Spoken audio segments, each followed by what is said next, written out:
नमस्कार। जगतगुरु भगवान श्री कृष्ण जी के चरणों में कृतज्ञता पूर्वक वंदन करता हूँ। सनातन संस्था एवं हिंदू जनजागृति समिति की ओर से धर्म संवाद के इस विशेष कार्यक्रम में मैं कार्तिक सालुंके आप सभी का हार्दिक स्वागत करता हूँ। बंधुओं, शतक पूर्ति के अवसर पर हम आज का यह विशेष धर्म संवाद का हमने आयोजन किया है। कल हमने इस धर्म संवाद के शुरू करने के पूर्व हमारा उद्देश्य क्या था, इसके बारे में हमने जानकर लिया और इस धर्म संवाद के माध्यम से हमने अभी तक जो अलग अलग विषय यहाँ पर लिए थे उसके बारे में, इसकी आवश्यकता किस प्रकार से थी और इसके माध्यम से समाज को क्या संदेश देना हम चाहते थे, इसके बारे में हमने संतों के माध्यम से जानकारी प्राप्त करवा कर ली। आज भी हम इसी प्रकार से जो अलग अलग विषय इस धर्म संवाद के कार्यक्रम में हमने लिए थे, इसका उद्देश्य क्या था, इसके ऊपर उपाय क्या है और इसे सर्वसामान्य जनता ने किस प्रकार से हमें कार्य करना चाहिए, यह जानकारी लेने हेतु आज का यह विशेष धर्म संवाद शतक पूर्ति के अवसर पर हमने ये ले रहे हैं। यह धर्म संवाद के कार्यक्रम करते समय हमें सभी दर्शकों से बहुत ही उत्स्फूर्त प्रतिसाद मिला। आपने हमें कुछ प्रश्न भी पूछे, आपने शंकाएं उपस्थित की और आपके सुझाव भी हम तक आए। इसके लिए हम सभी आपके प्रति बहुत बहुत कृतज्ञ हैं। आज हम इस धर्म संवाद के माध्यम से जो हमारी प्राचीन शिक्षा व्यवस्था थी, इसमें किस प्रकार से एक प्रकार से समस्याएं निर्माण करने का प्रयास किया गया और इसके ऊपर उपाय योजना क्या है, ऐसे अलग अलग विषयों में हम आज जानकारी लेने वाले हैं। हमारे साथ हिंदू जनजागृति समिति के राष्ट्रीय मार्गदर्शक सद्गुरु डॉक्टर चारुदत्त पिंगले जी दिल्ली से जुड़े हैं तथा वाराणसी से पूजनीय नीलेश सिंघबा जी हमारे साथ जुड़े हैं। मैं उपस्थित संतों के चरणों में कृतज्ञता पूर्वक वंदन करता हूँ। सर्वप्रथम मैं सद्गुरु डॉक्टर चारुदत्त पिंगले जी के पास जाना चाहूँगा। सद्गुरु डॉक्टर पिंगले जी, राष्ट्र व धर्म की वर्तमान दुस्थिति के बारे में बताते समय आपने आधुनिक शिक्षा पद्धति, साम्यवाद का बढ़ता प्रभाव आदि कारण बताए। यह स्थिति बदलने के लिए क्या कार्य करना होना चाहिए अभी की स्थिति में, इसके बारे में भी आप हमारे दर्शकों को बताएं। जी कार्तिक जी, कोई भी अगर हमारे सामने समस्या आती है तो उसका मूल क्या है, जड़ क्या है, यह अगर हम समझकर नहीं लेते हैं तो उसका उपाय भी परिपूर्ण नहीं होगा। तो जब तक हमें अपनी शिक्षा व्यवस्था को जो षड्यंत्रपूर्वक सदोष बनाने वाले हैं, वे व्यक्ति को मूलतः हम नहीं जानते, उनके मानसिकता को हम नहीं जानते या उनके इस जड़ को नहीं जानते कि किस विचार और हेतु से उन्होंने ये किया है, तब तक इस समस्या का योग्य उपाय नहीं होगा। यानी हमें किससे लड़ना है, किसके ऊपर उपाय करना है, यह पता चलेगा तो हम इसमें परिवर्तन करने के लिए आसानी से प्रयास कर सकते हैं। अब ब्रिटिश आधिपत्य में भारतीय शिक्षा व्यवस्था को जो विकृत करने का एक षड्यंत्र रचा गया था, तो आज स्वतंत्रता के बाद भी वही पाठ्यक्रमों में, हमारे अभ्यासक्रम में, स्कूलों में चल रहा है। यह एक सबसे पहले बड़ी शोकांतिका है। और यह जो ब्रिटिश के बाद, भारत स्वतंत्रता के बाद भारत में चल रहा है, यह एक अत्यंत षड्यंत्र के स्तर पर प्रचारित किया जा रहा है, यह हमें समझने की आवश्यकता है। इन पाठ्य पुस्तकों द्वारा जो प्रचारित किया जाने वाला इतिहास है, उस इतिहास की सत्य असत्यता को हमें जानना होगा। अगर हमें ये पता चलता है कि यह असत्य और झूठा ये वामपंथी लोगों ने अपने हिसाब से तरोड़ मरोड़ कर पेश किया हुआ अगर ये इतिहास है, तो उसके संदर्भ में सही तथ्य देकर हमें उस झूठे इतिहास का खंडन करना पड़ेगा तथा ये झूठा इतिहास बदल करने के हेतु हमें सरकार को बाध्य करने के लिए उतनी ही सशक्तता से हमें प्रयास भी करना होगा। आज पाठ्यक्रमों में हिंदू विरोधी तथा काल्पनिक और झूठी जो आर्यन इन्वेजन थ्योरी या डार्विन का उत्क्रांति का जो सिद्धांत है या और हिंदू धर्म में जातिवाद आदि है, ऐसे जो पढ़ाया जाता है, उन सभी झूठे बातों को कहीं तो बंद करने की मांग हमें करनी होगी।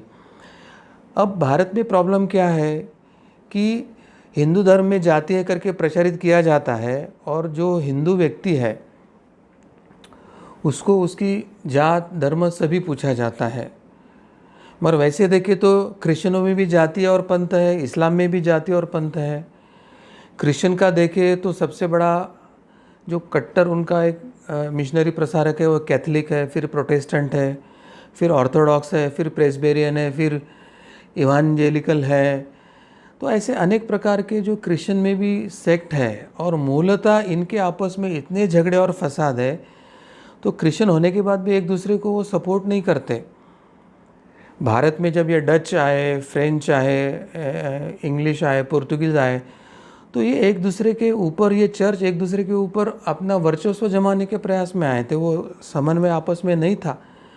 फिर फ्रेंच को भागना पड़ा, फिर डच को भागना पड़ा, पुर्तगाल केवल दमन या गोवा में ही मर्यादित रहे और अंग्रेज़ फैल गए थे। तो उनमें भी जातिवाद और आपसी झगड़ा है, मगर इनकी नोंद भारतीय इसमें केवल क्रिश्चियन करके लिए जाती है, और उनके उपपंथ या उनके जाति को वो पूछा नहीं जाता है, और केवल भारतीय जाति को ही पूछकर एक विभाजित करने का प्रयास किया जाता है। इस्लाम में भी वैसे ही है, वहाँ पे शेख है, मुग़ल है या पठान है, या इस तरह की उनमें आपस में जातियाँ भी है, और उसी के साथ कोई तगलिबी होता है, कोई सुन्नी है, कोई शिया है, कोई अहमदिया है।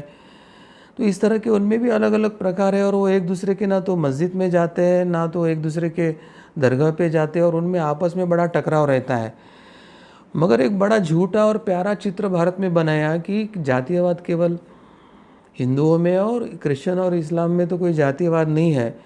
मगर शोकांतिका मैं यह बताना चाहता हूँ कि तमिलनाडु में जो हमारे पिछड़े वर्ग के जो धर्मांतरित हुए थे, क्रिश्चियन हुए थे, तो सबसे पहले तो वो सफ़ेद गोरी चमड़ी के क्रिश्चियनों का अलग वहाँ पे दफन भूमि थी, और भारत के जो कन्वर्टेड काले थे उनकी अलग दफन भूमि थी। और इसमें भी फिर भारत में जो उच्च वर्णियों से कन्वर्टेड क्रिश्चियन थे उनकी अलग दफन भूमि थी, और पिछड़े वर्गों से जो धर्मांतरित क्रिश्चियन थे उनके लिए उन्होंने अलग दफन भूमि बनाया। तो काफ़ी क्रिश्चियन लोग वापस हिंदू धर्म में इसलिए आए थे कि कम से कम हिंदू धर्म में तो हमारी दफन भूमि एक थी, इतना हमारे साथ भेदभाव नहीं किया जाता जितना तमिलनाडु में ये धर्मांतरित क्रिश्चियनों के साथ किया जाता है। तो ये जो झूठा प्रचारित किया जा रहा है कि हिंदुओं में जातीयवाद है और बाकी सब एकदम एक है, तो ये झूठी बात का कहीं ना कहीं खंडन करने की आवश्यकता है।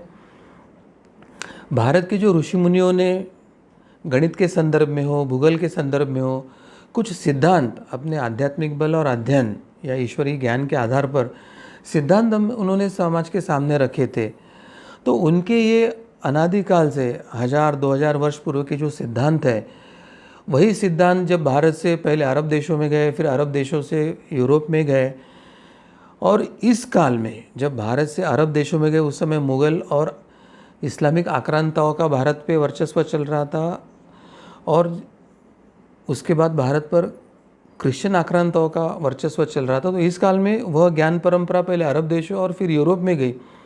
तो भारत जब अपने अस्तित्व के लिए संघर्ष कर रहा था, लड़ रहा था, ये मुग़लों के आक्रमण में स्वयं का अस्तित्व बचाने के संघर्ष में था, तब यूरोप ने क्या किया, 16वीं 17वीं 18वीं शताब्दी में उनका न्यूटन हो, पाइथागोरस हो, तो इन्होंने ये सब संशोधन किया है और उन्होंने ये सिद्धांत रखे हैं, ऐसे बताकर भारतीय ज्ञान को अपने यूरोपियन व्यक्ति के नाम पर उन्होंने प्रचलित करके उनके नाम पर वह ज्ञान परंपरा का एक मान सम्मान ले लिया। तो यह जो झूठ भारत में पढ़ाया जा रहा है, कम से कम भारत में पहले यह झूठा पढ़ाना बंद करके ये सिद्धांत हमारे ऋषि मुनि के कैसे थे, और वो ये न्यूटन पाइथागोरस के कितने सैकड़ों साल पहले भारत में यह प्रचलित थे, यह सत्य भी भारत को बताने की आवश्यकता है। और इतनी नहीं तो पूरे विश्व को यह बताने की आवश्यकता है कि ये जो झूठ अपने नाम पर आप खपा रहे हो, तो वो झूठ का पर्दाफाश करके ये आप इसका श्रेय भारतीय ऋषि मुनि को दीजिए और सत्य समाज के सामने रखें। ऐसे विश्व भर में भी हमको मांग करने की आवश्यकता है। और इसलिए मैं यहाँ पर एक महत्व का सूत्र आपको बताना चाहूँगा कि हिंदू जन जागृति समिति ने इस क्षेत्र में एक बड़ा पहल और बड़ा कार्य करने का प्रयास किया है, और हमें काफ़ी क्षेत्र में इसके बारे में छोटा छोटा क्यों न हो हमें यश मिल रहा है। और इसके लिए हम ईश्वर के प्रति हमारे गुरुदेव जी परत गुरु जो डॉक्टर आठवले जी हैं, इनके चरणों में अत्यंत कृतज्ञता व्यक्त करते हैं क्योंकि उन्होंने हमें यह समस्याओं के बारे में अवगत करके इसके दुरुस्त करने के लिए हमें प्रेरणा दिया था। एनसीईआरटी के पुस्तकों द्वारा जो इतिहासों के पुस्तकों में मुग़ल राजाओं को जो महिमा मंडन हो रहा था, तो यह जो महिमा मंडन है यह झूठा है, इसको कहीं तो यहाँ से हटाने की आवश्यकता है, इसका प्रचार जो चल रहा है वो बंद करने की आवश्यकता है। तो इसके लिए भी हमने एक अभियान चलाया था। उसके विरुद्ध जो दूसरी बात है कि हमारे जो स्व परंपरा स्वदेश का जो गौरवशाली इतिहास था, उसमें छत्रपति शिवाजी महाराज, छत्रपति संभाजी, महाराणा प्रताप, झांसी रानी से लेके जो हमारे वीर पराक्रमी योद्धा थे, इतना ही नहीं तो दक्षिण के विजयनगर साम्राज्य के हरिहर बुक्का हो या नीचे चोला वंश हो या इस तरह के जो हमारे वीर और पराक्रमी योद्धा थे, तो उनका इतिहास इस पुस्तक में लिया ही नहीं है।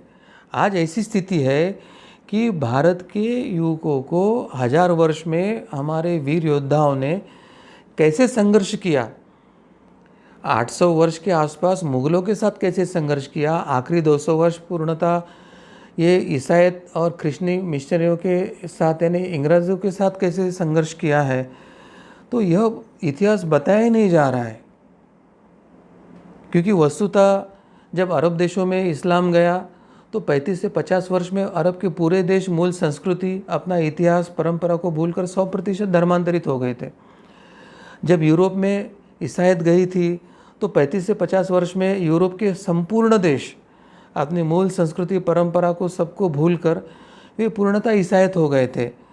तो यानी ये आक्रांताओं की तलवार की धार और इतनी धूर्तता इतनी थी कि यूरोप और अरब देशों के बड़े बड़े देश, बड़ी बड़ी संस्कृतियाँ 50 वर्ष से अधिक वहाँ टिक नहीं पाई थी। इस पार्श्वभूमि पर 800 वर्ष मुग़लों के साथ संघर्ष करके, 200 वर्ष अंग्रेज़ों के साथ संघर्ष करके, ईसाई मिशनरियों के विरोध में संघर्ष करके 1947 में भारत में 87% हिंदू होना, यह हिंदुओं के संघर्ष की गाथा, ये वीरता की, पराक्रम की गाथा है, वो सिखाने की आवश्यकता है।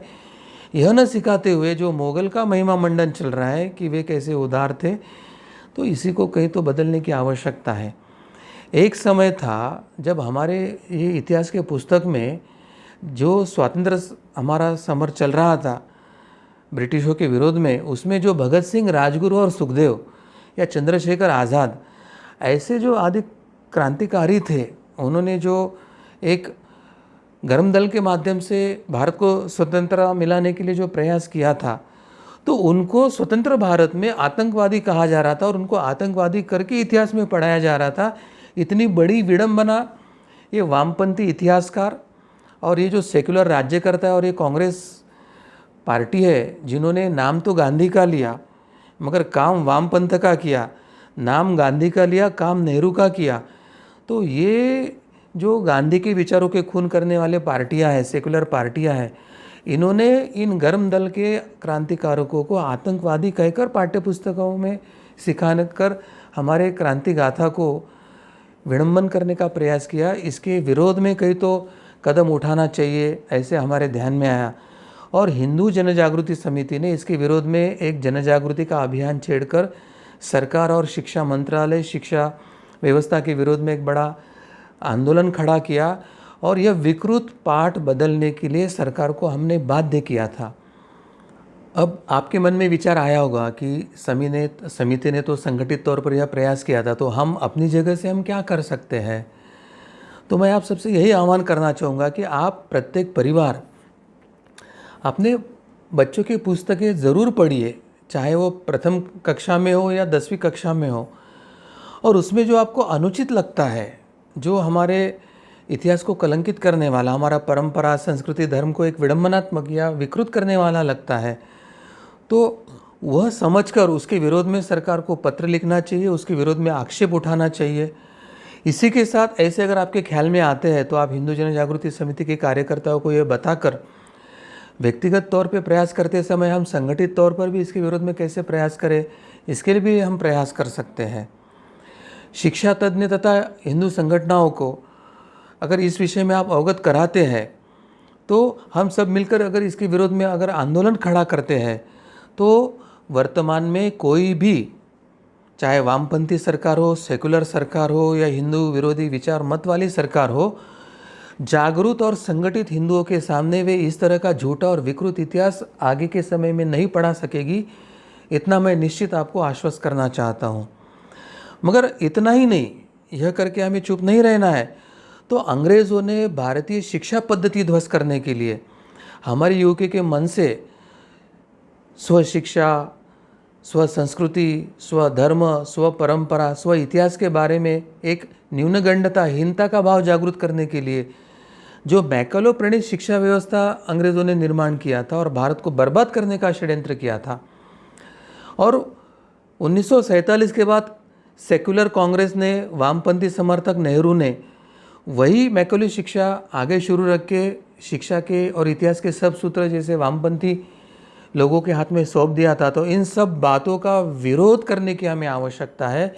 यह शिक्षा व्यवस्था बदल कर हमारी प्राचीन पारंपरिक गुरुकुल व्यवस्था को लागू करने के लिए हमको सभी को अभी संगठित प्रयास करने की आवश्यकता है। तो इसलिए मैं आप सबको यह विनती करना चाहता हूँ कि आइए हिंदू भाइयों, आप जागरूक हो जाइए। हमारे बच्चों को क्या पढ़ाया जाता है, ये मैकलो प्रणीत शिक्षा व्यवस्था जारी रख के कैसे अंग्रेज़ों की गुलामी की मानसिकता की नीति भारत में जारी है, ये वामपंथ लोकतंत्र का खून करके कैसे वामपंथ को स्थापित करने का प्रयास कर रहा है। तो ये सब का पर्दाफाश करके हमें अपने स्वतंत्र और सुराज्य स्थापना के लिए कदम उठाना होगा, पहल करनी होगी। आप अपना नाम चैट बॉक्स में डालिए, अपना नंबर दीजिए, हम सब मिलकर एकत्रित आकर इस अभियान को आगे बढ़ाएंगे। कार्तिक जी, हमें सबको अभी एकत्रित होकर आगे जाने का समय आया है, ऐसे मुझे लगता है। जी सद्गुरु डॉक्टर पिंगले जी, आपने यहाँ पर हमें, हमारे दर्शकों को जो मार्गदर्शन किया है, इससे हम सभी को ये ध्यान में आया होगा कि हमारी भारत की जो प्राचीन शिक्षा व्यवस्था थी, इसको किस प्रकार से षड्यंत्र पूर्वक ध्वस्त करने का प्रयास किया गया। 800 वर्ष निरंतर मुगलों ने इसको ध्वस्त किया, उसके उपरांत अंग्रेज़ों ने इसको नष्ट करने का प्रयास किया। लॉर्ड मैकॉले की शिक्षा पद्धति स्वतंत्रता के उपरांत हम सभी पर थोप दी गई, यानी गांधी जी के नाम पर इस कांग्रेस शासन ने किस प्रकार से साम्यवाद का और नेहरू के वामपंथी विचारधारा का प्रचार हमारे ऊपर किया और हमारे ऊपर ये जो गलत शिक्षा पद्धति थी उसको थोप दिया और हमारे हिंदू विचारधारा, हमारे क्रांतिकारक, हमारा प्राचीन इतिहास, सब कुछ इसमें से नष्ट कर दिया गया। इसके लिए हम सभी को संगठित होना पड़ेगा, इसके लिए संघर्षरत होना पड़ेगा और संवैधानिक मार्ग से हम जो जो प्रयास कर सकते हैं उसके लिए निरंतर हमें इसके लिए प्रयत्न करने होंगे। यह आपकी बातों से हमें ध्यान में आया। मैं सभी दर्शकों को ये बताना चाहूँगा, यदि आप इस राष्ट्र निर्माण के कार्य में सहभाग लेना चाहते हैं तो आप अवश्य हिंदू जनजागृति समिति से संपर्क कर सकते हैं। अपना नाम, संपर्क क्रमांक एवं अपने जिले का नाम आप अपने कमेंट बॉक्स पर अवश्य शेयर कीजिए, ऐसे मैं आप सभी से निवेदन करना चाहूँगा। मैं पूजनीय नीलेश सिंघबा जी के पास जाना चाहता हूँ। पूजनीय नीलेश सिंघबा जी, धर्म संवाद के अंतर्गत हमने एक संवाद का कार्यक्रम लिया था जिसमें भावी आपातकाल और आगे की दिशा, इस विषय पर आपने हमें मार्गदर्शन किया था। परंतु अभी हम वर्तमान की जो कोरोना की ये जो स्थिति अभी हम पर आई है, ये जो संकट आया है पूरे विश्व पर, ये तो रुकने का कोई लक्षण ही दिखाई नहीं दे रहे हैं। तो इस पार्श्वभूमि पर आप हमारे जिज्ञासुओं को, हमारे दर्शकों को क्या मार्गदर्शन करेंगे? जी कार्तिक जी, कोरोना जैसी महामारी हो या अन्य कोई भी नैसर्गिक आपदा हो, हर कोई अपने अपने ढंग से उसका कारण ढूंढने का प्रयास करता है। यदि कोई वैज्ञानिक हो तो अपने उसके बारे में तर्क बताते हैं कि आपदा क्यों आती है, इसका परिणाम क्या हो रहा है। इसमें कोई पत्रकार हो तो पत्रकार अपने तर्क लगाते हैं। पर हमें इस कार्यक्रम से लोगों का ध्यान आपदा के आध्यात्मिक परिप्रेक्ष्य की ओर मोड़ना है, क्योंकि हर जो घटना होती है इसके पीछे कोई ना कोई तो एक आध्यात्मिक कारण भी होता है। क्योंकि बिना आध्यात्मिक परिप्रेक्ष्य समझे हम ना आपदा को समझ पाएंगे और ना ही उसका कारण समझ पाएंगे। अब ये जो सृष्टि का संचालन होता है, ये सृष्टि का संचालन किसी सरकार या या कोई आर्थिक महासत्ता के द्वारा नहीं होता है। सृष्टि का संचालन परमात्मा के द्वारा होता है। और इस संचालन का विज्ञान यदि हम नहीं समझेंगे तो वैश्विक संकट को और उसके समाधान को कैसे समझ पाएंगे। आज हम सौभाग्यशाली हैं कि हमारे धर्म ग्रंथों में सृष्टि तथा उसके संचालन के विषय में स्थूल के साथ साथ सूक्ष्म अध्ययन स्पष्ट रूप से बताया गया है, उसकी जानकारी दी गई है। कौशिक पद्धति नामक एक ग्रंथ में आपातकाल के कारण का वर्णन किया है। अतिवृष्टि अनावृष्टि शलभा मुशका शुका स्वचक्रम परचक्रम च सप्तयता इतया स्मृतः। इस श्लोक का अर्थ यह है कि राज्यकर्ता धर्मनिष्ठ ना हो तो प्रजा धर्म पालन नहीं करती है। प्रजा ने धर्म पालन न करने के कारण अतिवृष्टि अनावृष्टि यानी अकाल पड़ना, टिड्डी दलों का आक्रमण होना, चूहे या तोतों का आक्रमण होना, उपद्रव होना, एक दूसरे के साथ अंदरूनी लड़ाइयाँ आरंभ होना और शत्रु देश का आक्रमण होना, इस प्रकार के 7 संकट राष्ट्र पर आते हैं। तात्पर्य यही है कि प्रजा एवं राजा दोनों भी धर्म पालक एवं साधना करने वाले होने चाहिए, तभी आपातकाल की तीव्रता अल्प होकर आपातकाल सुसह्य होता है। तो कुछ आध्यात्मिक परिप्रेक्ष्य की ओर हम ध्यान देंगे, इसे समझने का प्रयास करेंगे। सबसे पहले होता है युगों का काल चक्र। हमारे यहाँ काल महिमा के बारे में बताया गया है और हमारे यहाँ शास्त्रों में सत्य युग, त्रेता युग, द्वापर युग और कलयुग, ऐसे 4 युगों का वर्णन किया गया है। वर्तमान काल में कलयुग के अंतर्गत चल रहे 5वें कलयुग के अंत का समय आ चुका है। इसके बाद कलयुग के अंतर्गत का एक छोटा सा सतयुग भी आएगा, लेकिन हमें ध्यान में ये रखना चाहिए कि अभी का समय छोटे कलयुग का अंत है और कल की अवतार के समय के कलयुग का नहीं है। दूसरा एक आध्यात्मिक परिप्रेक्ष्य है, वो है उत्पत्ति, स्थिति और लय का, यानी युग परिवर्तन। ये ईश्वर निर्मित प्रकृति का एक नियम है। जो भी वस्तु उत्पन्न होती है वो कुछ समय के लिए रहती है और बाद में उन वस्तुओं का नाश हो जाता है और नष्ट हो जाती है। इसे उत्पत्ति, स्थिति और लय यह नियम कहा गया है। उदाहरण के रूप में हिमालय पर्वत श्रृंखला की उत्पत्ति हुई, वो कुछ काल तक रहेगी और अंत में नष्ट भी हो जाएगी। इसका अर्थ यह है कि जब इस विश्व के किसी भी वस्तु की उत्पत्ति होती है, कुछ समय तक वो रहती है और पश्चात ये अपेक्षा कर सकते हैं कि किसी एक क्षण वो नष्ट भी होगी, तो केवल निर्माता अर्थात ईश्वर ही चिरंतन एवं अपरिवर्तनीय है, ये बात हमारे ध्यान में आती है। इस नियम के अनुसार अभी का समय काल चक्र में एक परिवर्तन का समय है। दूसरे शब्दों में कहा जाए तो आपत्तियों से प्रकृति अपना संतुलन बना रही है। इसमें समझना होगा कि आपत्तियों से जो भी कुछ नष्ट हो रहा है उसके अनेक मार्ग हैं। इसमें एक मार्ग है प्राकृतिक आपदाएं। नाश की इस प्रक्रिया में मानव जाति भी व्यभिचार यानी अपने गलत आचरण एवं आचरण के द्वारा अपना 70% योगदान भी देता है, जो युद्ध के रूप में भी सर्वनाश लाता है। यानी इसमें मैं ये बताना चाहता हूँ कि ये जो प्राकृतिक आपदाएं वगैरह आती हैं, इसमें मानव जाति भी अपने व्यभिचार और आचरण से इसका बड़ा योगदान देता है। वो उसका प्रमाण 70% है। इसमें उत्पत्ति, स्थिति, लय यानी विनाश, इस काल चक्र के नियम के अनुसार रज तम गुणी यानी जो पापी लोग होते हैं, उन सभी पापी लोगों के जो प्राण है, उनके प्राणों की हानि अधिक प्रमाण में होगी। इससे वातावरण की एक प्रकार से शुद्धि ही होने वाली है।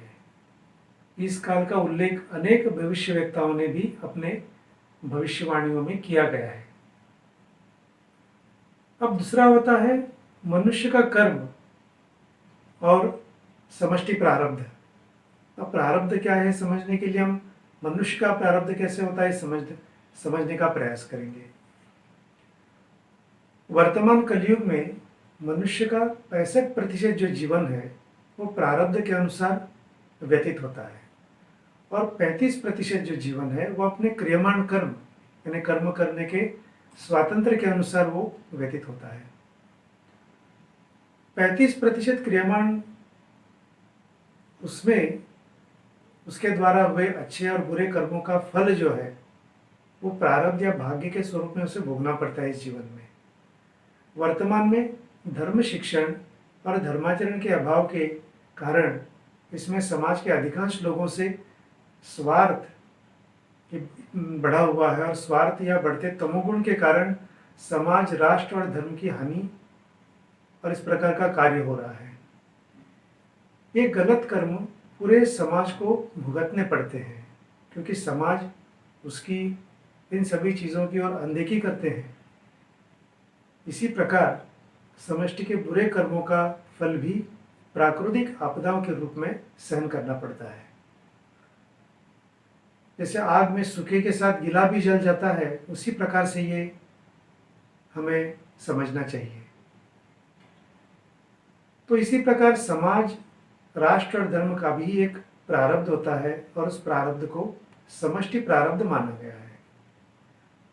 समाज में आध्यात्मिक अपवित्रता बढ़ने के कारण 2013 से 2023 इस कालखंड में मनुष्य जाति को कठिन समष्टि प्रारब्ध भोगना पड़ेगा। आज विश्व की आपत्तियों का कारण कहीं ना कहीं हमारे अनुचित व्यवहार का ये परिणाम ही है। लोग पृथ्वी पर उपलब्ध संसाधनों का बिना सोचे समझे दुरुपयोग करते हैं। अनेकों को पता होते हुए भी वो अनुचित व्यवहार करते हैं क्योंकि उनका अहंकार और स्वार्थ उनको समाज का विचार करने ही नहीं देता। तीव्र अहंकार तथा स्वार्थी वृत्ति होने के कारण वे प्रकृति, मनुष्य तथा अन्य जीवों को कष्ट देकर अधिकतर समय केवल अपने लिए ही सुख जुटाने में व्यतीत करते हैं।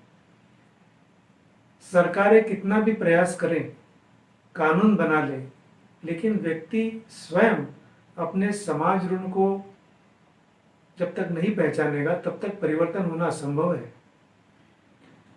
समाज में लोग प्रकृति और समाज का विचार करते हैं, ऐसे बहुत चुनिंदा लोग हैं और उनके जीवन में हम अगर झांक कर देखेंगे तो वे धर्माचरण करने वाले, दयालु स्वभाव के, सभी के प्रति प्रेम रखने वाले ऐसे ही लोग होते हैं। उनके व्यवहार में भी व्यापकता होती है। उनका आचरण हम सबको लोक कल्याण के कार्य करने के लिए प्रेरणा देने वाले होते हैं। उन्हें अधर्म का परिणाम पता है। कानून के दंड से भी अधिक प्रभावी है व्यक्ति का आत्मसंयम और वो केवल धर्म को समझने से और उसको जीवन में उतारने से आ सकता है। हम आपातकाल को रोक नहीं सकते, परंतु इस आपदा के परिणाम सौम्य करने का तथा स्वयं की रक्षा करने के लिए प्रयास हम अवश्य कर सकते हैं। आपातकाल के दृष्टिकोण से हमें क्या क्या तैयारियां करनी हैं। जैसे आपातकाल में चक्रवाती तूफान आते हैं, भूकंप आदि के कारण बिजली की आपूर्ति बंद हो जाती है, पेट्रोल, डीजल आदि ईंधनों की और बहुत सारी चीज़ों की किल्लत होने के लिए आरंभ हो जाता है और इसी किल्लत होने से यातायात की जो व्यवस्था है ये भी रुक जाती है। उसके कारण हमारे घर तक पहुंचने वाले रसोई का गैस हो, खाने पीने की वस्तुएं हो, कई महीने तक मिलना मुश्किल हो जाता है, मिलना कठिन हो जाता है और फिर भी उनकी नियंत्रित आपूर्ति उस समय हमारे लिए की जाती है, लेकिन वो भी कभी कभी पहुंचने में बहुत दिक्कत आती है। आपातकाल में डॉक्टर, वैद्य, औषधियाँ, चिकित्सालय आदि की उपलब्धता होना लगभग हमारे लिए असंभव हो जाता है। ये सब ध्यान में लेते हुए आपातकाल का सामना करने के लिए सभी को शारीरिक, मानसिक, पारिवारिक, आर्थिक और आध्यात्मिक इत्यादि स्तरों पर पूर्व सिद्धता यानी तैयारी करना बहुत आवश्यक है। और हमारे दर्शकों को हम फिर से एक बार बताना चाहेंगे कि आगामी काल में आने वाले भीषण आपत्तियों से रक्षा होने के लिए अच्छी साधना करना और भगवान का भक्त बनना आवश्यक है। इसके लिए अभी से सभी प्रयत्न आरंभ करें। जी पूजनीय नीलेश सिंघवा जी, आपने हमारे दर्शकों को यह जो संकट आया है कोरोना का, तो इसके बारे में आध्यात्मिक परिप्रेक्ष्य क्या है, इसके बारे में आप हमारे दर्शकों को आपने बताया, और इसी के साथ आने वाला जो महाभीषण आपातकाल है उस विषय में हमें किस प्रकार से पूर्व सिद्धता करनी चाहिए, ये हमारे दर्शकों को बताया।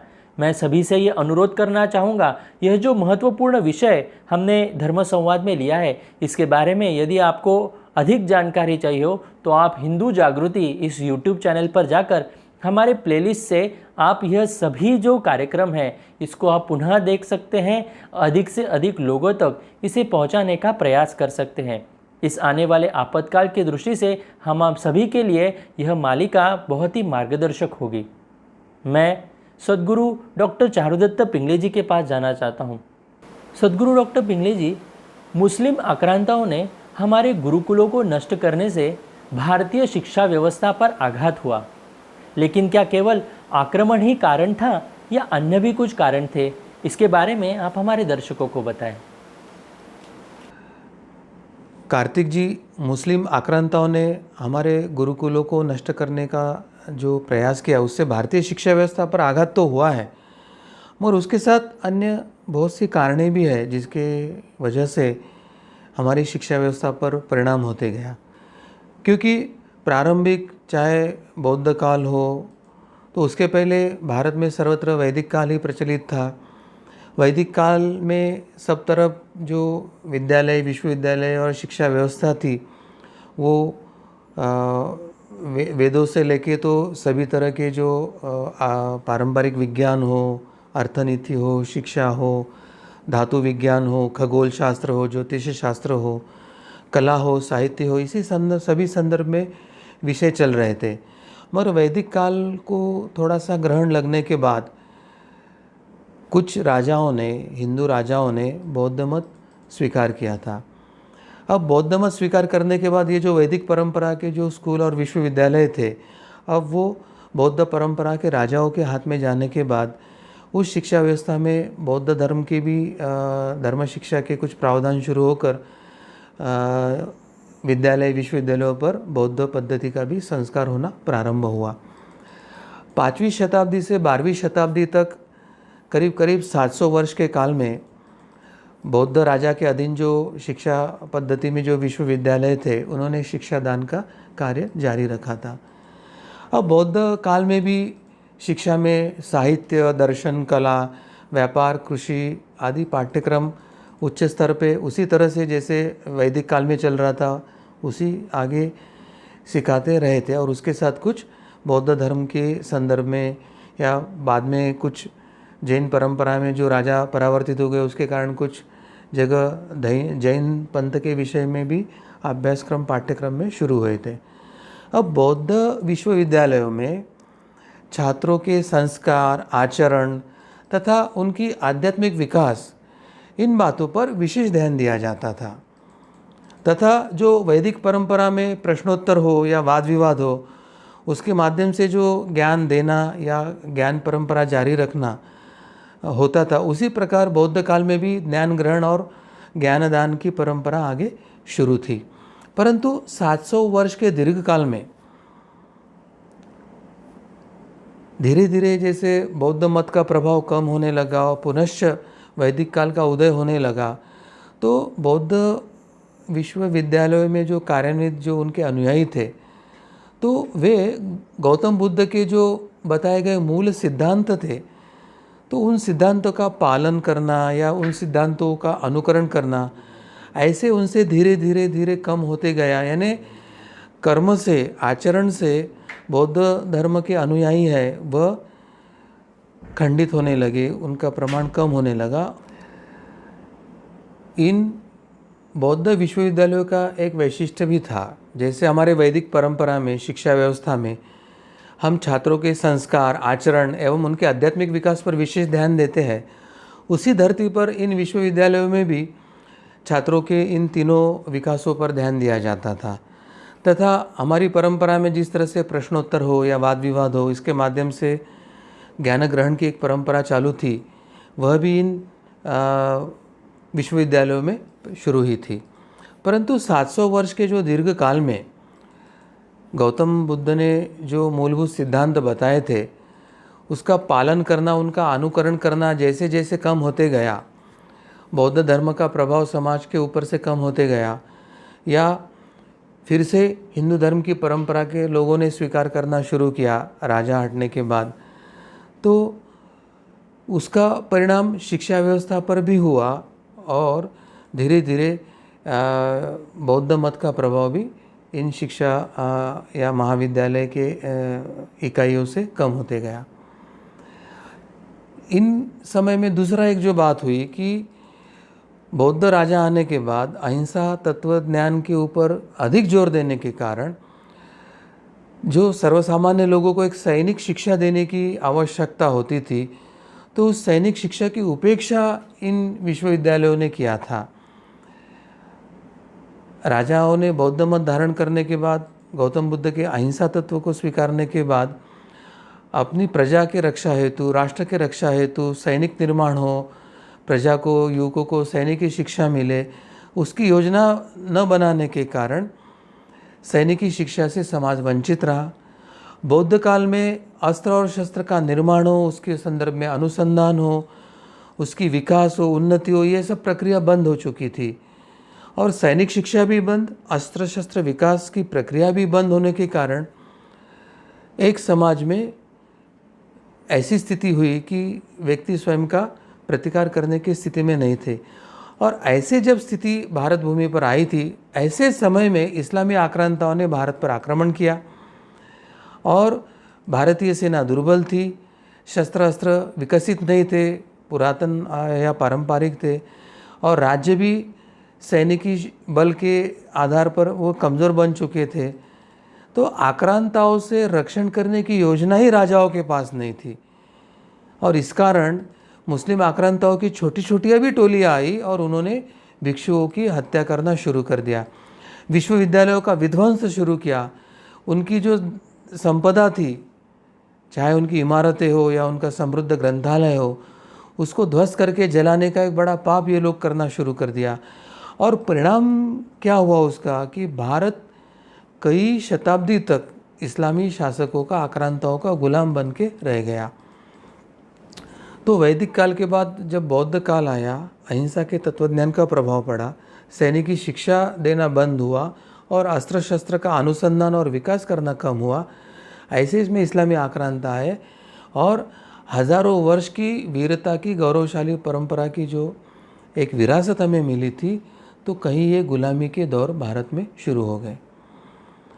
अब आक्रांताओं ने आकर स्थानिक लोगों को पराजित करके धीरे धीरे अपनी सत्ता कायम करने के लिए उनके प्रयास शुरू हुए और मध्यकालीन इतिहास में धीरे धीरे भारत के एक बड़े प्रदेश पर इस्लामी शासन प्रारंभ हुआ। 12वीं से 16वीं शताब्दी तक, करीब करीब 400 वर्ष तक भारत में प्रमुखता अनेक राज्यों में, बहुतांश भागों में इस्लाम की सत्ता का शासन स्थापित हो गया। इस कालावधि में उन्होंने ध्वस्त किए गुरुकुल तथा जो विश्वविद्यालय थे, वे फिर से चालू करने की ना तो उनकी क्षमता थी और ना उन्होंने प्रयास किया था। और राज्य मुस्लिम शासकों के अधीन होने के कारण उनका विचार भारत की जो पारंपरिक शिक्षा है या विश्वविद्यालय या विद्यालय, उनको स्थापित करने के संदर्भ में नहीं थी। किंबहुना इन पारंपरिक शिक्षा व्यवस्था को उद्ध्वस्त करके उन्हें अपने इस्लामिक विचारों का प्रचार के हेतु जो उपयुक्त थी, ऐसे शिक्षा व्यवस्था स्थापित करने का उनका प्रयास चल रहा था और इसलिए उन्होंने अपनी नई मुस्लिम शिक्षा प्रणाली की स्थापना भारत के भूमि पर प्रारंभ कर दिया। अब तक भारत भूमि में जो उत्पन्न तथा विकसित जो शिक्षा व्यवस्था थी और वहाँ की जनता जिनके लिए उपयुक्त और जो जिसकी मांग करते थे, वो पारंपरिक शिक्षा व्यवस्था अब हटकर भारत में एक विदेशी शिक्षा व्यवस्था का एक प्रारंभ हुआ, उसका प्रतिरोपण करने का प्रयास शुरू हुआ था। और इसका पहल करके मोहम्मद गौरी ने सर्वप्रथम अजमेर में इस्लामी शिक्षा तथा परंपरा के प्रचार के लिए मदरसे एवं मस्जिदें बनवाना प्रारंभ किया। उसके बाद अन्य जो मुस्लिम शासकों थे उन शासकों ने भी मस्जिद और मकतबों का निर्माण प्रारंभ किया। और इतना ही नहीं, तो ये निर्माण करने के बाद उनको सरकारी सहायता देकर उस शिक्षा को सुदृढ़ बनाने का प्रयास किया। तो एक तरफ पारंपरिक और भारतीय शिक्षा, बौद्ध शिक्षा, ये जो परंपरा थी वो ध्वस्त होना, उसको प्रतिस्पर्धा करके नई इस्लामी शिक्षा पद्धति की स्थापना होना, तो एक तरह से शिक्षा के पतन से भारत की मानसिक और वैचारिक गुलामगिरी की प्रारंभ यहाँ से शुरू हुआ। अब इस्लामी शिक्षा केंद्र की व्यवस्था क्या थी, कैसे उन्होंने उसको प्रचलित करने का प्रयास किया, यह भी समझ कर लेना हमें आवश्यक है।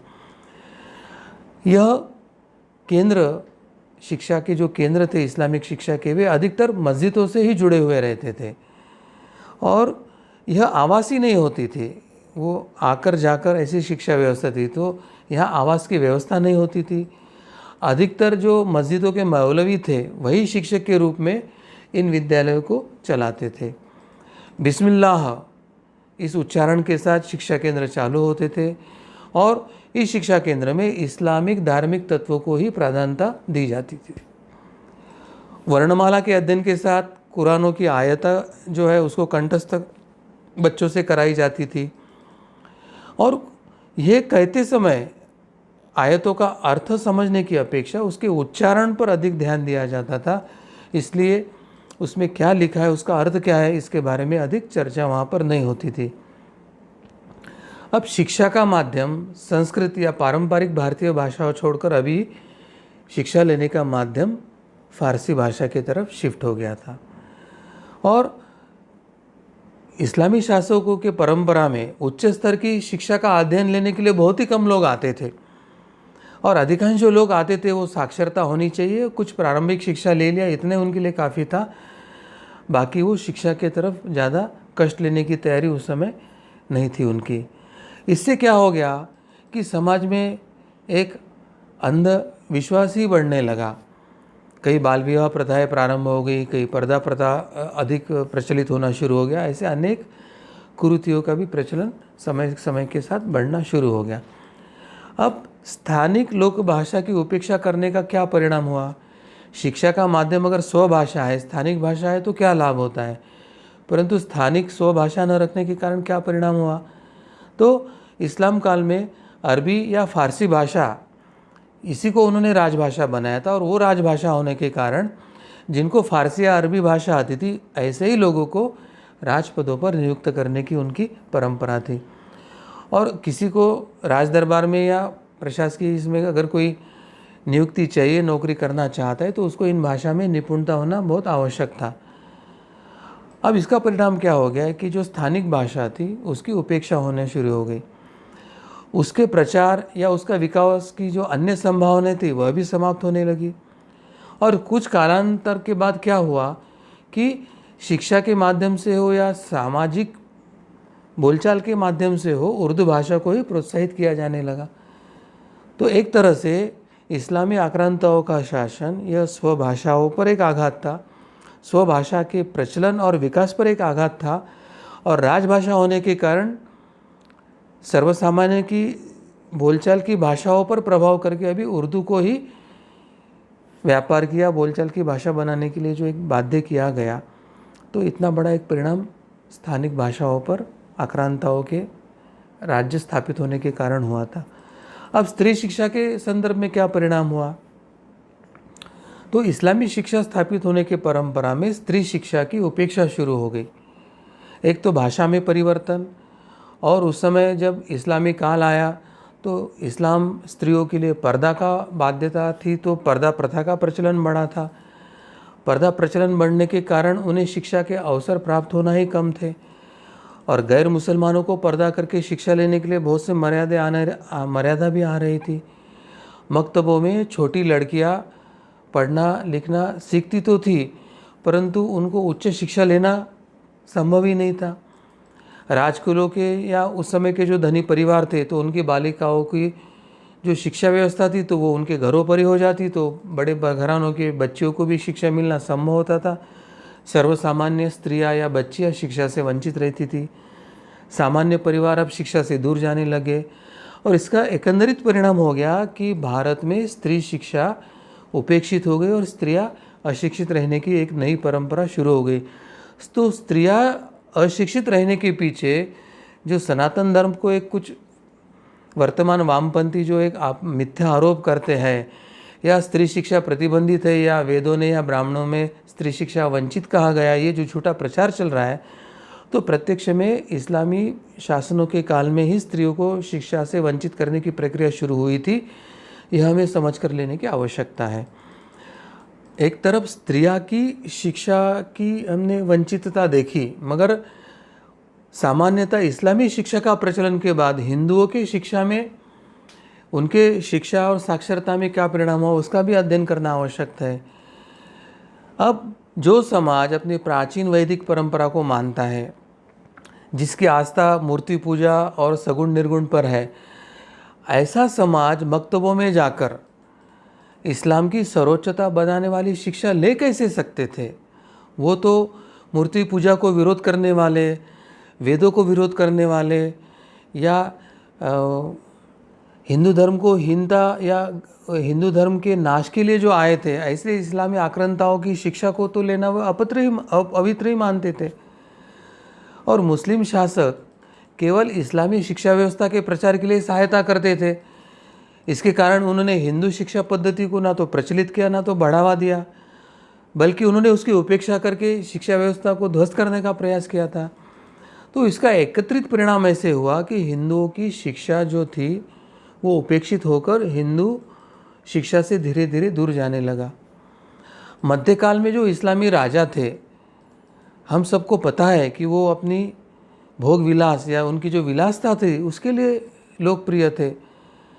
इसका परिणाम क्या हो गया कि मौलवी भी जो शिक्षा के लिए प्रयास कर रहे थे तो वो अपने प्रयासों में बहुत कठोरता नहीं रखते थे, इसलिए इस्लामी लोगों को भी जो साक्षरता या उससे उच्च शिक्षा उन्हें मिलनी चाहिए थे वैसे भी कहीं दिख नहीं रहा था। तो परिणाम स्वरूप विद्यार्थी भी छात्र काल में वैदिक तथा बौद्ध काल के समान शिक्षा लेने के लिए जो कठोर परिश्रम करते थे, वो इस्लामी काल में और इस्लामी पद्धति की शिक्षा में विद्यार्थियों ने भी कठोर परिश्रम करना धीरे धीरे छोड़ दिया।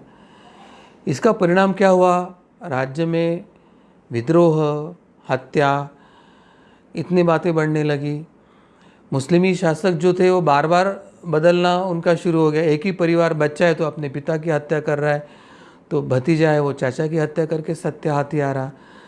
तो राजा और शासक निरंतर बदलने की प्रक्रिया में शिक्षा की नीति भी स्थिर न होने के कारण शिक्षा व्यवस्था पर एक विपरीत और गंभीर परिणाम हुआ था।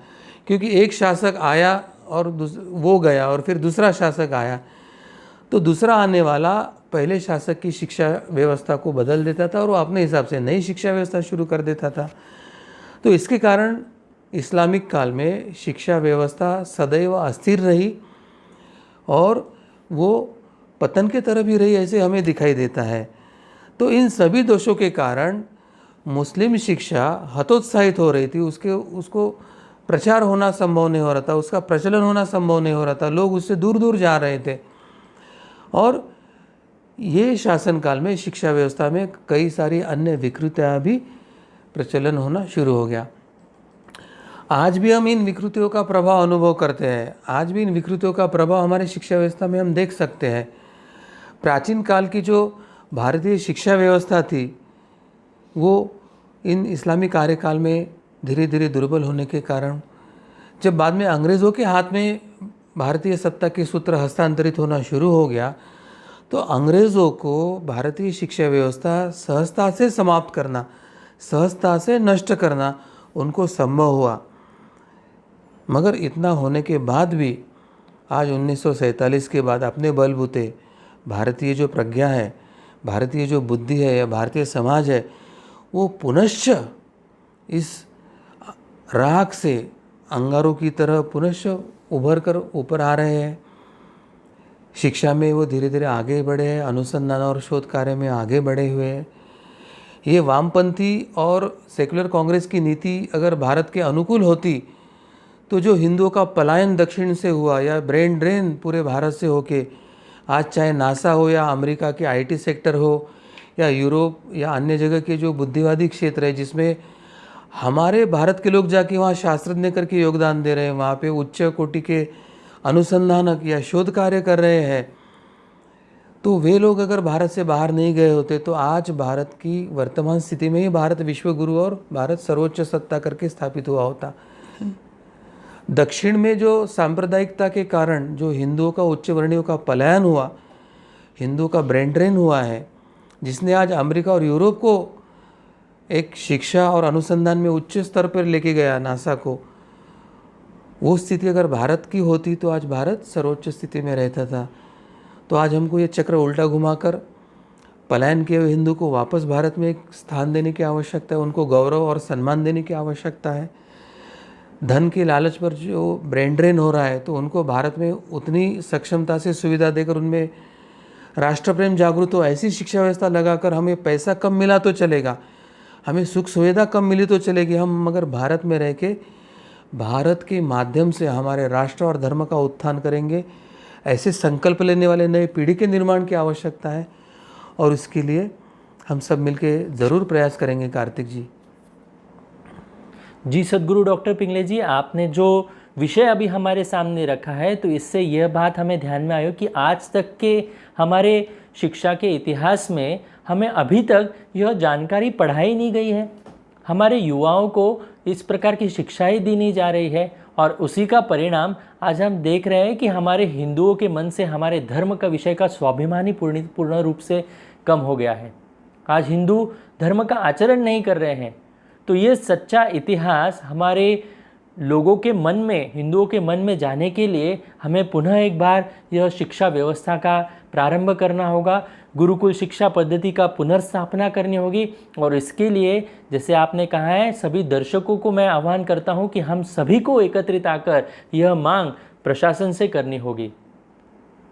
इसके लिए हमें दबाव निर्माण करना होगा, इसके लिए ही हमें हिंदू राष्ट्र की मांग करनी होगी, तभी यह शिक्षा पद्धति यहाँ पर शुरू हो सकती है और हमारे युवा पुनः एक बार भारत के नवनिर्माण का कार्य प्रारंभ हो सकता है। मैं सभी से निवेदन करना चाहूँगा, यदि आप इस राष्ट्र निर्माण के कार्य में पुनः इस शिक्षा व्यवस्था को लाने के लिए या पुनः हिंदू राष्ट्र लाने के लिए यदि आप इस कार्य में जुड़ना चाहते हैं तो आप अवश्य हिंदू जनजागृति समिति से संपर्क कर सकते हैं। मैं पूजनीय नीलेश सिंघबा जी के पास जाना चाहूँगा। पूजनीय नीलेश सिंघबा जी, भारत में आज सेक्युलरवाद की बातें की जाती हैं, परंतु सेक्युलर सरकारें मंदिरों का अधिग्रहण करती हैं। वर्तमान में उत्तराखंड की सरकार ने भी मंदिरों का सरकारीकरण करने का निर्णय लिया है। इसका कारण क्या है, इसके बारे में आप हमारे दर्शकों को बताएं। जी कार्तिक जी, आज के समय के लिए ये बहुत महत्वपूर्ण प्रश्न आपने पूछा हुआ है। जहाँ तक कि हिंदुओं के मंदिरों का सरकारीकरण का मुद्दा है, ये षड्यंत्र अंग्रेजी शासनकाल में इसका आरंभ हुआ और इसके पीछे का मूल कारण ये था कि हिंदुओं को शिक्षा व्यवस्था से दूर रखा जाए। मुगलों के काल में हिंदुओं के मंदिर बार बार लूटे गए। उसके उपरांत भी राजाओं ने दान देने के कारण मंदिरों के पास संपत्ति होती थी। कश्मीर के शारदा मंदिर का द्वारा शारदा पीठ तथा विश्वविद्यालय चलाया जाता था। इसी प्रकार से पश्चिम के देशों में Duke, George town, boiler, Notre Dame आदि कुछ विख्यात विश्वविद्यालय ईसाई चर्चों के द्वारा भी चलाए जाते थे। अंग्रेजों ने यह सोचा कि यदि भारत के समृद्ध मंदिर भी अपने स्वयं के विश्वविद्यालय बनाकर चलाना प्रारंभ करें तो ईसाई स्कूलों में कोई भी नहीं जाएगा और उनका पश्चिमी शिक्षा देने का षड्यंत्र असफल हो जाएगा। इस कारण अंग्रेजों ने षड्यंत्र पूर्वक मंदिरों का सरकारीकरण करने का आरंभ किया। उसमें मंदिरों का सरकारीकरण करना, मंदिर की संपत्ति, मंदिर की भूमि पर कब्जा किया, जिससे मंदिर अपने विद्यालय प्रारंभ नहीं कर सके। एक षड्यंत्र था। इसलिए अंग्रेजों ने पहले 1817 में मद्रास रेगुलेशन एक्ट 7 इसको लागू किया, परंतु ईस्ट इंडिया के ईसाई अधिकारियों द्वारा हिंदू मंदिरों की व्यवस्था चालू होने के कारण ईसाई मिशनरी नाराज हो गए और उन्होंने इंग्लैंड में शिकायत की। उस कारण उसके बाद 1840 में ईस्ट इंडिया कंपनी की ओर से सारे मंदिर हिंदुओं को लौटाने पड़े। लेकिन उन्होंने मंदिरों पर बोर्ड ऑफ रेवेन्यू इसके द्वारा नियंत्रण रखा। बोर्ड ऑफ रेवेन्यू की स्थापना करके मंदिरों पर फिर भी नियंत्रण रखा और 1863 में 1863 में रिलीजियस एंडोमेंट एक्ट इसके द्वारा सभी मंदिरों की पूर्ण व्यवस्था अंग्रेजी सत्ता को हिंदू ट्रस्टियों को, हिंदू न्यासियों को सौंपनी पड़ी।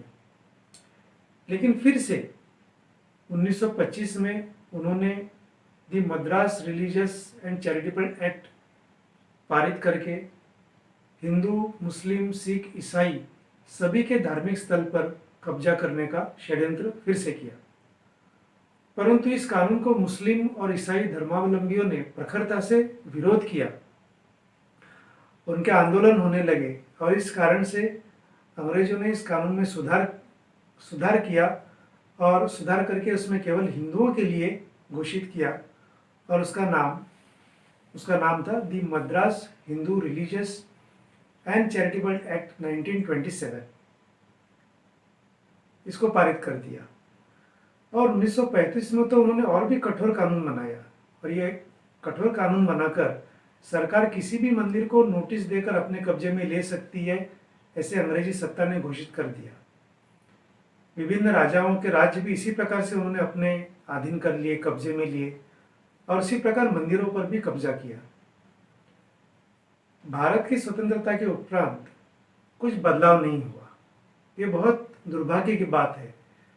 और गोरे अंग्रेज यहाँ से चले गए और काले अंग्रेज जो है वो यहाँ पर आ गए और 1951 में 1951 में Hindu religious and charitable endowment act 1951 ये बनाकर मंदिरों को सेकुलर सरकार के द्वारा नियंत्रित करने के लिए मार्ग बनाया गया।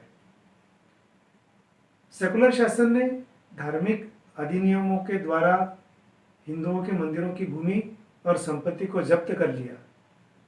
तो ये कितनी शर्मनाक बात है कि भारतीय मंदिर सेकुलर राज्य के द्वारा चलाए जा रहे हैं। हमें समझना चाहिए कि जब तक ये मंदिर शासन द्वारा शासित और प्रशासित रहेंगे, मंदिरों के द्वारा सार्वभौमिक शिक्षा की व्यवस्था करना संभव कभी भी नहीं होगा। यदि भारतीय संस्कृति को विश्व प्रक्रियाओं में अपना प्राकृतिक स्थान खोजना है तो मंदिरों को सरकारी नियंत्रण से मुक्त करने की आज आवश्यकता है और इससे न केवल भारत की कलात्मक और धार्मिक परंपराओं के लिए बल्कि विज्ञान, प्रौद्योगिक और समाज की समकालीन समस्याओं के प्रति समर्पित मंदिर विश्वविद्यालयों के विकास के लिए मदद हमें मिल सकती है। तो कार्तिक जी, जब तक ये मंदिर शासन द्वारा शासित और प्रशासित रहेंगे, मंदिरों के द्वारा सार्वभौमिक शिक्षा की व्यवस्था करना संभव नहीं होगा। यदि भारतीय संस्कृति को विश्व प्रक्रियाओं में अपना प्राकृतिक स्थान खोजना है तो मंदिरों को सरकारी नियंत्रण से मुक्त करने की आज आवश्यकता है।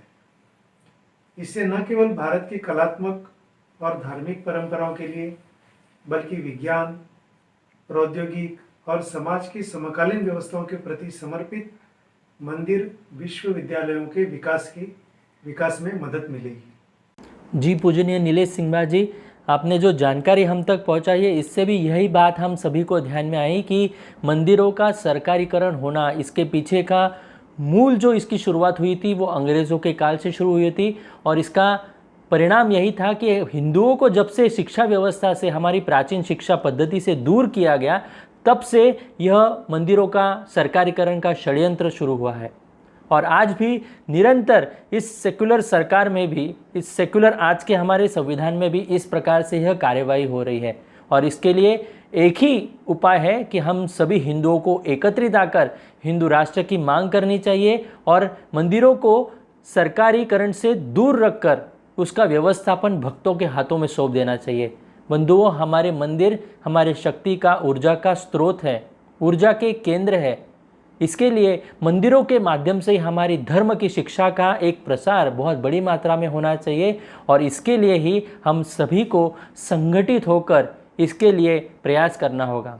यह कार्य धर्म संस्थापना का कार्य है, भगवान श्री कृष्ण जी का कार्य है। इसके लिए मैं सभी दर्शकों से यह आह्वान करता हूँ कि इस धर्म संस्थापना के कार्य में आप सभी एकत्रित आकर संगठित रूप से प्रयास करें।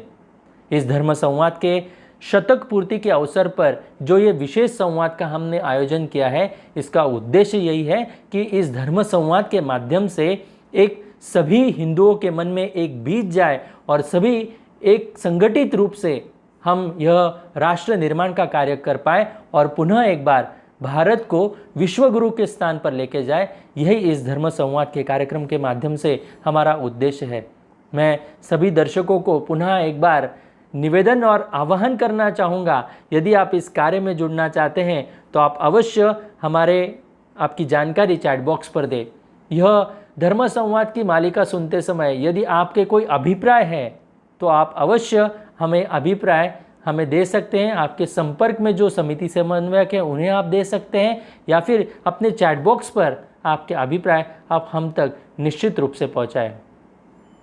यह कार्यक्रम देखते समय हमारे दर्शकों में से भी अनेक लोगों ने हमें अभिप्राय दिए हैं, उसका एक वीडियो अभी हम यहाँ पर देखेंगे। नमस्ते, मेरा नाम दीपक है। मैं धनबाद झारखंड से हूँ। मैं और मेरा परिवार प्रतिदिन सत्संग सुनते हैं, जिस सत्संग सुनने से मेरे और मेरे परिवार में बहुत सारी लाभ हुए हैं और बहुत अच्छी अनुभूति भी हुई है। जैसे कि आप में बहुत अच्छे संस्कार आने लगेंगे, बहुत अच्छी अनुभूति होने लगेगी, मानसिक तनाव दूर होने लगेगा। सो आप लोग अवश्य इस सत्संग से अवश्य जुड़िए। नमस्ते। धर्म संस्थापक भगवान श्री कृष्ण जी की कृपा से धर्म संवाद का शतक पूर्ति के अवसर पर आज का यह विशेष कार्यक्रम यहीं पर संपन्न हुआ। इसीलिए मैं उपस्थित संतों के चरणों में और भगवान श्री कृष्ण जी के चरणों में कृतज्ञता व्यक्त कर आज के इस कार्यक्रम को यहीं पर विराम देता हूँ। नमस्कार।